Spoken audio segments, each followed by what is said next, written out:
June മാസം വരവായി, അതിനോടൊപ്പം സ്കൂൾ തുടരുകയാണ്. ജൂൺ മാസം മഴക്കാലവും വരുന്നുണ്ട്. ഈ മഴക്കാലത്ത് നിങ്ങളുടെ കുട്ടികളെ ആരോഗ്യത്തോടെയും പുഞ്ചിരിയോടെയും എങ്ങനെ നിലനിർത്താമെന്ന് നമുക്കൊന്ന് നോക്കാം.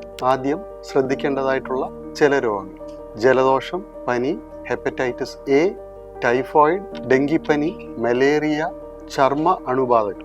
കുറച്ച് സിമ്പിൾ സ്റ്റെപ്സോടുകൂടി നിങ്ങളുടെ കുട്ടിയെ നിങ്ങൾക്ക് പരിപാലിക്കാൻ പറ്റും. കൊതുകിനെ അകറ്റുക. മൊസ്കിറ്റോ റിപ്പല്ലൻസ് ഉപയോഗിക്കാം, മൊസ്കിറ്റോ നെറ്റുകൾ ഉപയോഗിക്കാം. വീടിന് ചുറ്റും വെള്ളം കെട്ടി നിൽക്കുന്നത് ഒഴിവാക്കുക. കുടിവെള്ളം തിളപ്പിക്കുക, അല്ലെങ്കിൽ വാട്ടർ പ്യൂരിഫയർ ഉപയോഗിക്കുക. പതിവായി ഹാൻഡ് ഹൈജീൻ മെയിൻറ്റെയിൻ ചെയ്യുക. സോപ്പ് കൊണ്ട് കൈ വൃത്തിയാക്കുക. കുട്ടികളെ വൃത്തിയുള്ളതും ഉണങ്ങിയതുമായ വസ്ത്രങ്ങൾ ഉപയോഗിക്കുക.